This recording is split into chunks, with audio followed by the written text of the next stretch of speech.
Nobody expected a jersey number to cause this much chaos. But when Shedeur Sanders officially ditched number 12 and reclaimed number 2, the reaction wasn't just loud, it was explosive. Fans who had just bought his rookie jersey were suddenly left holding something outdated.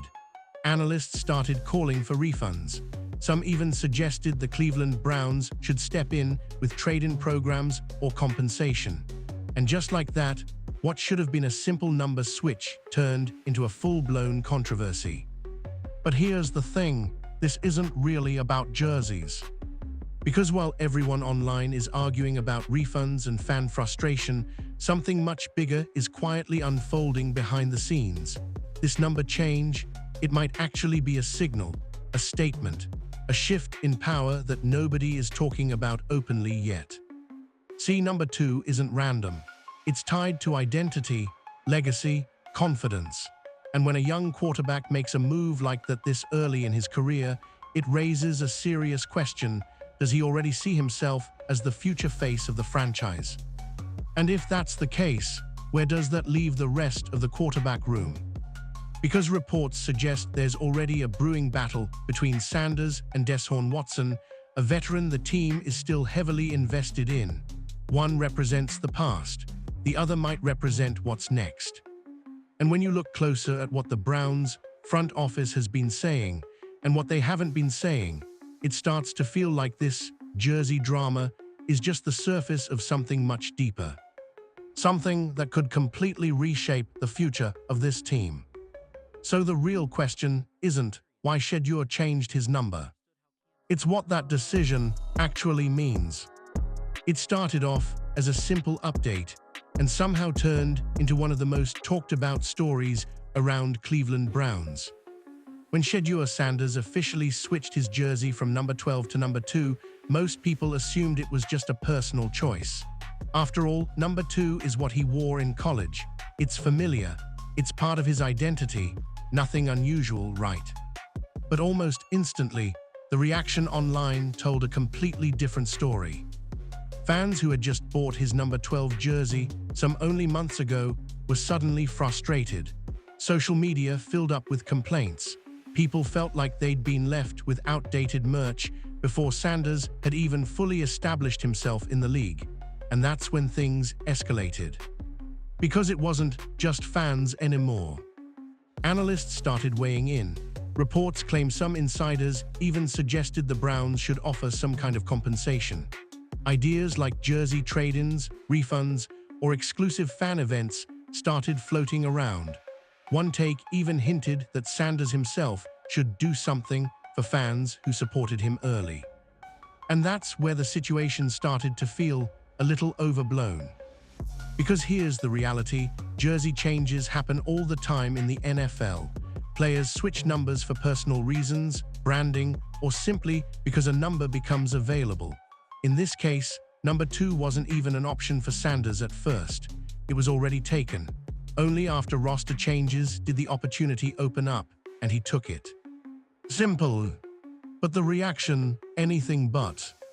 What makes this more interesting is how quickly this turned from a minor change into a full-blown debate about fairness, loyalty, and even responsibility. Some fans feel the organization should step in as a good gesture. Others think it's completely unnecessary and part of being a sports fan.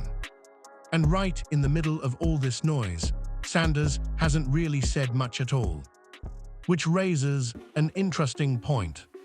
Because while everyone is focused on jerseys, refunds, and fan reactions, there's a bigger layer to this story that's being overlooked. A number change, especially to something tied to your identity, can carry meaning. It can signal confidence, a reset, even a statement. And in this case, it might be exactly that. Because what looks like a simple switch on the surface could actually be the first sign of something much bigger happening inside the Browns organization. And once you start looking at it that way, this story takes a completely different turn. This is where the story starts to get a lot deeper, because that switch to number 2, it wasn't random. For Shedeur Sanders, that number carries history. It's the same number he wore during his rise in college, and more importantly, It's tied to his family legacy, something fans immediately connected back to Shedeur Sanders. So when he brought that number back in the NFL, it didn't feel like a small decision, it felt intentional. And that's where things start to shift. Because in sports, numbers aren't just numbers anymore. They're brands. They represent identity, confidence, and sometimes even status within a team. When a young quarterback reclaims a number that already means something to him, it can send a subtle message. This is who I am, and I'm not changing for anyone. Now officially, there's nothing controversial about that. Players switch numbers all the time, but reading between the lines, some believe this move signals something bigger.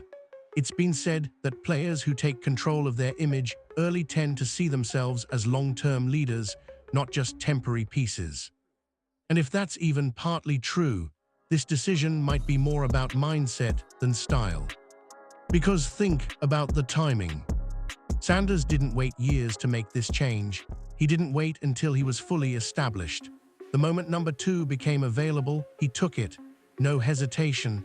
That kind of move suggests confidence, maybe even belief that he belongs at the center of this franchise sooner rather than later. Of course, there's no official statement saying that, but fans and analysts have started connecting the dots. Some suggest this could be his way of stepping out of the rookie role and into something bigger, not officially, but symbolically. And in a locker room where there's already competition brewing, symbolism matters. Because while Sanders is embracing his identity, there's still a veteran presence in the room, Deshaun Watson, who hasn't gone anywhere.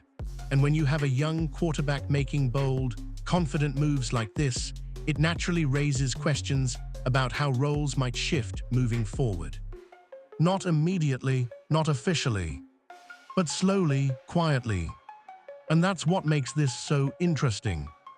Because what looks like a personal branding decision on the surface might actually be the first hint of a much bigger transition happening behind the scenes. And if that's the case, the next phase of this story could get a lot more complicated.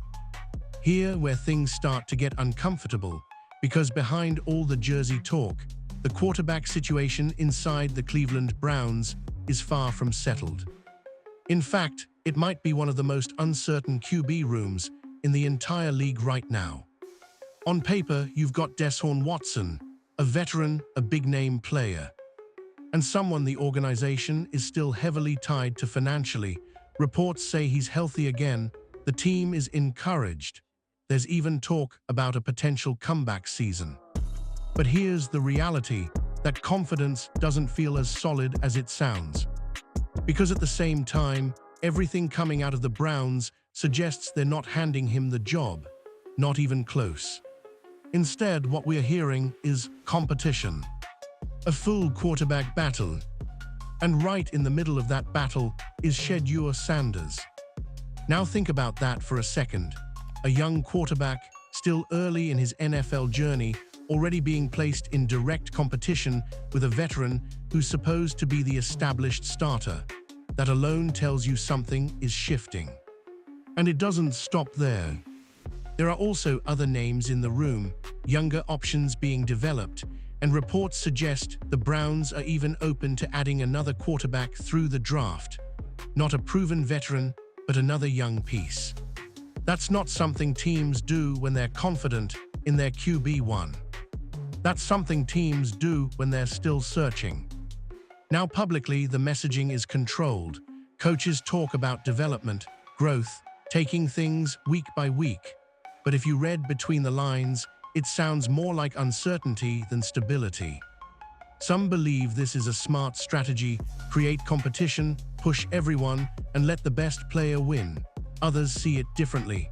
There's been quiet speculation that this could point to a lack of trust in any single option right now. And if that's true, it changes everything.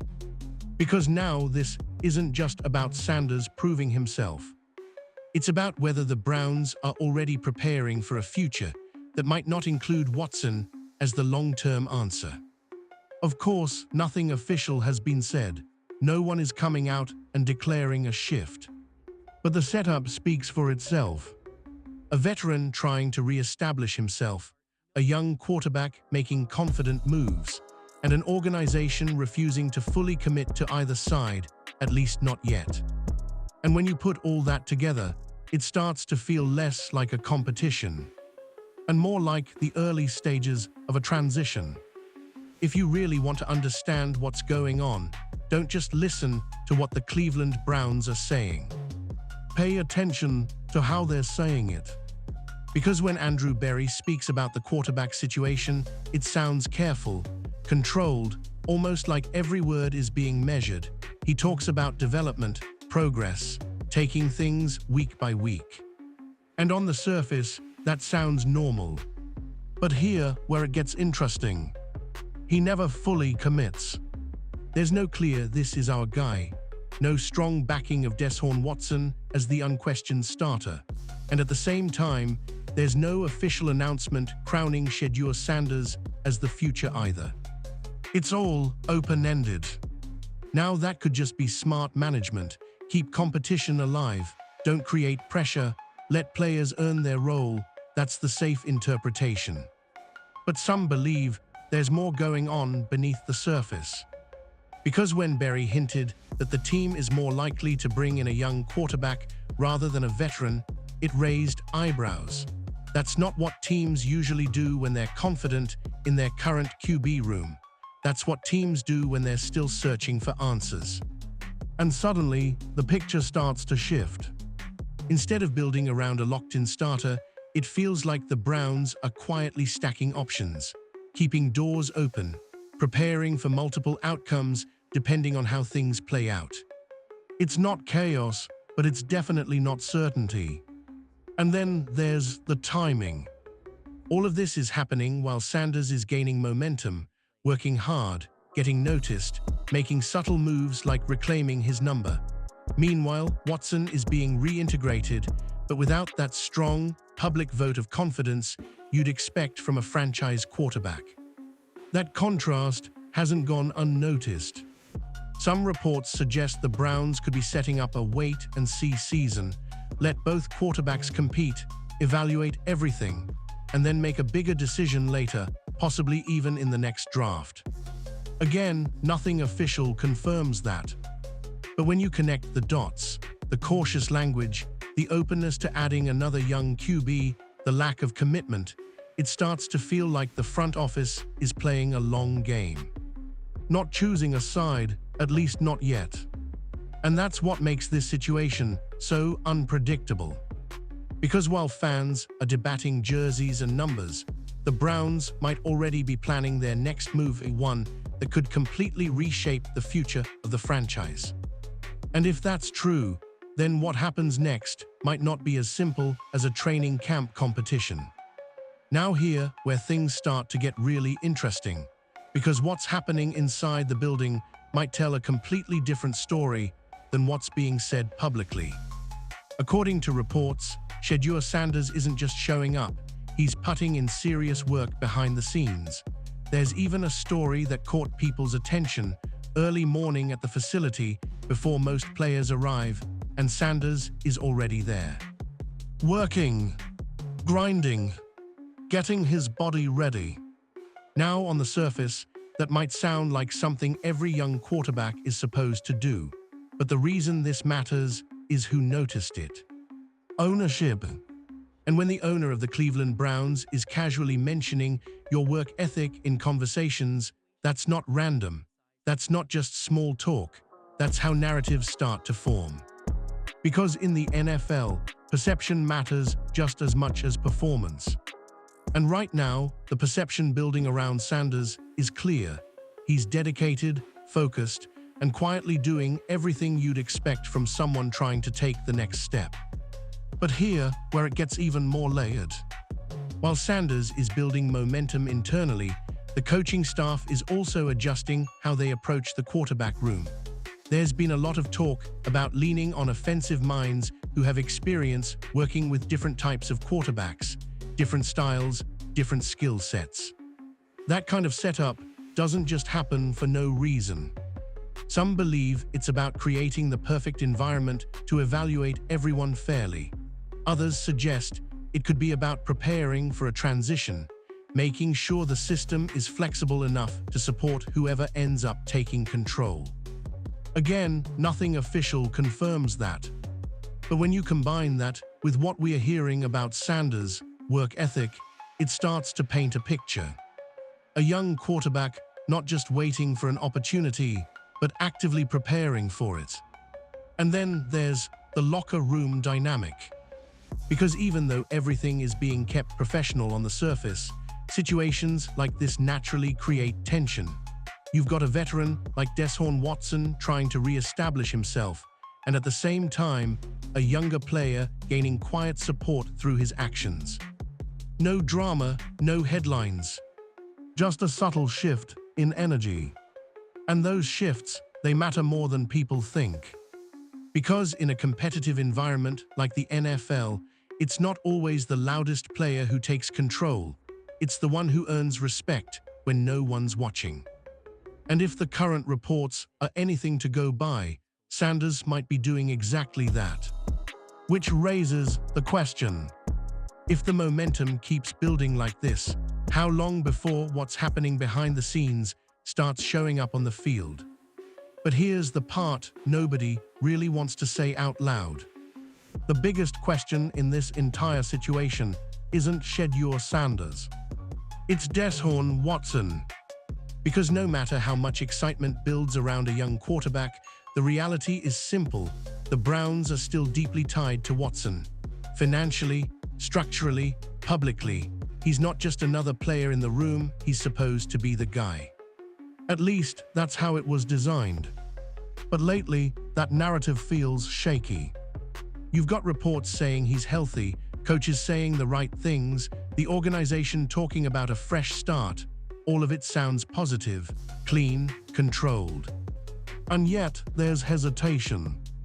There's no strong, undeniable backing like you'd expect for a franchise quarterback. No clear statement that this is his team moving forward. Instead, everything is wrapped in competition, evaluation, and we'll see how it plays out. That's not confidence. That's caution. And some believe there's a reason for that. Because not too long ago, there were comments from ownership that raised eyebrows, suggesting the situation with Watson didn't exactly go as planned. Those words were later softened, rephrased, walked back a bit, but once something like that is said, it sticks. It creates doubt. Now officially, there's no conflict, no tension, everything is being handled professionally.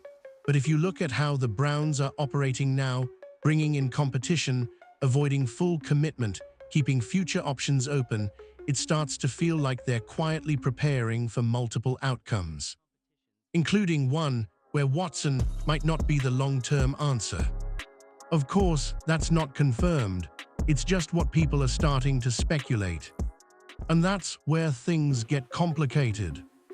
Because if Watson does return to form, this entire conversation changes. He becomes the clear starter, the leader, the investment that finally pays off. But if he does, then suddenly all the attention shifts. Back to Sanders. Back to the future. And possibly even beyond that, if the Browns decide to keep exploring options in the draft. That's the balancing act happening right now. A team trying to support a veteran while quietly evaluating what comes next. A situation where no one is being written off, but no one is being fully locked in either. And in the middle of all that uncertainty, one thing becomes clear. This isn't just a quarterback competition. It's a decision that could define the direction of the entire franchise for years to come. And the outcome, it's still wide open. Zoom out for a second, because when you stop focusing on the jersey drama, the workouts, and even the current competition, a much bigger question starts to take shape. What is the actual plan for the Cleveland Browns at quarterback? Right now, everything feels temporary. You've got Deshaun Watson trying to prove he can still be the guy. You've got Shedeur Sanders building momentum and quietly making a case for himself. And then, in the background, there are hints that the Browns might not be done adding to that room just yet. That's where things get really interesting. Because reports suggest the team could still look toward the draft for another quarterback. Not a veteran, not a backup-type player, a young prospect, someone who could develop or even compete. Now think about what that means. Teams don't keep stacking young quarterbacks unless they're unsure about what they already have. It's a strategy built on flexibility, not certainty. And while that can be smart from a front office perspective, it also signals that no one has truly locked down the future. Some believe this is intentional. It's been said that the Browns could be setting themselves up for multiple outcomes. If Watson returns to form, great, you ride with him. If Sanders takes a leap, even better, you've got your next face of the franchise. And if neither fully convinces, you're already preparing the next option. It's a safety net, but also a gamble. Because while having options sounds good, it can also create instability. Quarterbacks thrive on clarity, leadership, knowing the team is behind them, and right now, that clarity just isn't there. Everything feels open-ended. And that uncertainty doesn't just affect the players, it affects the entire direction of the franchise. Every decision, every rep in training camp, every performance during the season will be evaluated through this lens of what's next. Which makes this upcoming stretch incredibly important. Because at some point, the Browns won't be able to stay in evaluation mode forever. They'll have to choose a direction. They'll have to commit. And when that moment comes, it won't just define who starts at quarterback. It will define the identity of the team moving forward. So while the conversation right now is split between Watson and Sanders, the bigger reality is this. The Browns might still be searching for their true answer. And until someone clearly takes control, that search isn't ending anytime soon. So when you step back and look at everything, the jersey change, the fan reactions, the competition, the front office comments, it becomes clear. This was never just about a number. What Shedeur Sanders did by switching back to number 2 might seem small on the surface, but in reality, it feels like the beginning of something bigger. A quiet statement, a shift in identity, and maybe even a signal that he sees himself as more than just another name in the quarterback room. At the same time, the Cleveland Browns are moving in a way that feels cautious. They're not fully committing to Deshaun Watson, but they're not moving on from him either. They're not handing the keys to Sanders, but they're clearly giving him space to grow, compete, and prove something. It's a balancing act. And those kinds of situations don't last forever. Because eventually, a decision has to be made. Right now, everything is framed as competition, development, evaluation, but underneath all of that, there's a much bigger question waiting to be answered: who actually controls the future of this franchise? Some believe the Browns are buying time, waiting to see who steps up. Others think they may already have a direction in mind, just not ready to reveal it yet. And then there's another layer of speculation that this entire season could be a setup for an even bigger move down the line if things don't go as planned. Nothing is confirmed, but the signs are there. A veteran trying to reclaim his position. A young quarterback building momentum without saying much. And an organization keeping every option open instead of locking into one path. That's not stability. That's transition. And transitions are where things get unpredictable. Because all it takes is one strong stretch, one breakout moment, one shift in momentum, and everything changes. The narrative flips, the hierarchy resets, and suddenly, what once looked like a competition turns into a clear answer. So the real story here isn't about jerseys or fan reactions. It's about timing. It's about opportunity. And it's about who takes control when the moment finally arrives. Because if things keep trending the way they are, we might look back at this jersey change not as a controversy, but as the exact moment everything started to shift.